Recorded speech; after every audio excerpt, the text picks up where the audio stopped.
Hello Glenpool, welcome to the February edition of Glenpool at a Glance. This is our monthly video series where we talk about what is happening across Glenpool.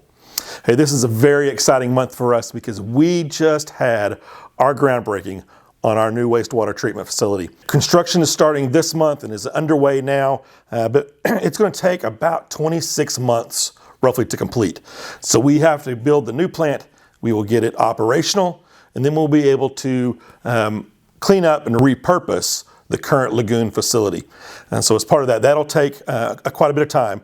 The new plant won't take quite 26 months, but once we open it, then we can begin to dewater and do all those cleanup facilities that we need to do in the lagoon. So that's why it takes that little bit extra long time to get that. But as I said, we're excited about it. And not only for the new plant, this will more than double our capacity in the city. And so it helps take care of our long-term growth needs. But we are also excited about the way we're going to be able to pay for this. And we've talked about it a lot, but it bears repeating. We were able to obtain $44 million in ARPA monies from the state. And so that takes care of the majority of the $58.8 million price tag on this facility. They're expensive. And unfortunately, that's just the way it works. And today it's even more expensive with the construction costs the way they are around the country right now. But we are moving forward. The remainder of the cost after that $44 million is through a low interest loan process through the Oklahoma Water Resources Board. So thankfully, we are ready to go. We are able to finish this up to move away from the DEQ consent order that is currently in place on our plant. Now, I just want to be clear, it's still a sewer plant. For all of those that we've had some of the smells and some of the issues over the last 2 years, the majority of that will go away because we're going to clean up the problems that were causing that in our lagoon. But it is a sewer plant, and sewer plants will still have smells from time to time. It's the nature of what we're dealing with in that process. So it should be much, much better once we are done and finished up. We still may have some of those smells and deal with issues until we're finished with the new plant and it is operational. But once it is up, the vast majority of that will go away. The other exciting news that we've got is filing period just ended for our city council races. Ward number 2 is the only council seat to have a race this time. So Chris Brobst, who is the incumbent for the seat, filed, as well as Kim Hansen-Mercier. For council ward number 1, Tim Fox ran unopposed. And for council at large, Shane Buchanan ran unopposed. So congratulations to both Tim and Shane. Educate yourself on the candidates and then go out and vote Tuesday, April 1st. A couple of other things that we've got going on, council action over the last month. We had excited about some of our employees who received 25-year service awards from the Oklahoma Municipal League. These included Brandon Reed and Sam Shanks within the fire department, Scott Ward in our police department, and Gerald Gilbert, who is our development services director. Congratulations to all of you and thank you for your service to this community and to other communities across this state and this country.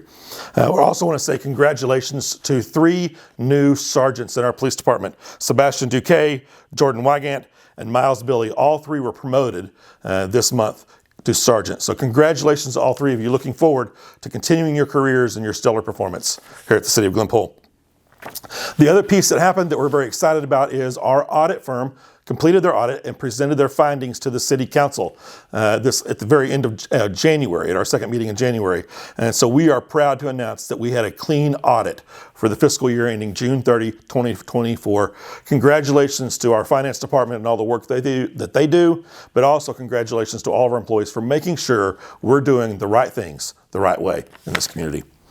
One other piece that I want to talk about a little bit that the council had at their January meeting and then tabled to the recent meeting in February that was approved at that is what's called a planned unit development. So this is an area that takes a development either new or existing and defines it a little bit further on what can be used. So we put restrictions in place or add additional pieces to it.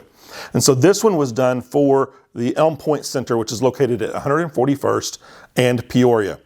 And so as part of that, as many of you know, if you've been through that area, there is a large number of marijuana grow facilities in that site.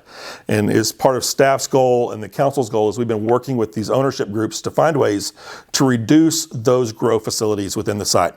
This planned unit development is the first step in that process for our council when they approved it. And so what it does is it allows Elm Pointe to expand to some of their other users and some of the other opportunities that they may have to rent space out. So right now that site was originally under what's called commercial shopping, which is a very restrictive use in the city. And what it allows there, we expanded that out to a broader commercial use that allows them to bring in a few other types of people into their office warehouse side.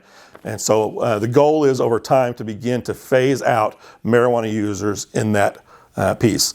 There is nothing in the PUD that required them to go away, but this was negotiated specifically to help give that owner an opportunity to pivot away from those uses and move to other uses that will be more compatible with the residential areas and what's happening around there.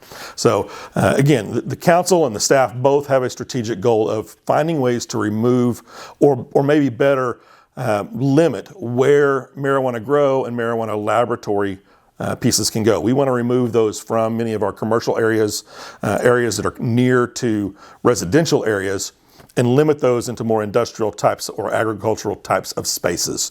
So you'll see over the coming months, that is one of our pieces that we'll be working on this next year. Highway 75, quick update. If you have not had a chance yet to go out and see that site, I know some people are avoiding it like I do. We try to avoid it whenever possible and not to get caught up in some of that. But we're thankful, one, that traffic continues to flow fairly smoothly given the amount of construction that is happening there. But two, if you haven't been by, the bridge abutments and other pieces are now being erected. And so we're excited to see that bridge actually go up into the air. We haven't started seeing spans yet. They're still coming for us as they finish those sides and let concrete cure on the two sides. But you're starting to see those sidewalls and the actual bridge structure itself go up. So excited for this project. Still a long ways to go, scheduled to be done in August or later this year. But we are continuing to see great progress on that site. Let me give you a couple of dates. There are going to be things coming up around the city that we want to make sure you are aware of. President's Day is set for Monday, February 17th. That is a city holiday. All city facilities will be closed that day. That is also our normal council night for meetings. So those meetings will be moved to Tuesday, February 18th. And if you want to know what's happening at all of our council agendas, as always, go out to our website. You can go to our agenda page, see those agendas and what's happening there. You can also read minutes and other things from past meetings to keep up with what is going on here in the city. The other piece that's coming up is a little bit later, but it is in March. We want to make sure you're aware of it now. Our annual community cleanup will be happening March 29th. So we will be talking a little more about it on our next video next month. So come back, check out what's going on, get all the updates on what we're doing to make sure we keep Glenpool clean, give you opportunities to get rid of some of that stuff that's not always easy to get rid of through the trash service. Hey, Glenpool, thanks for watching. We will see you again next month on Glenpool at a Glance.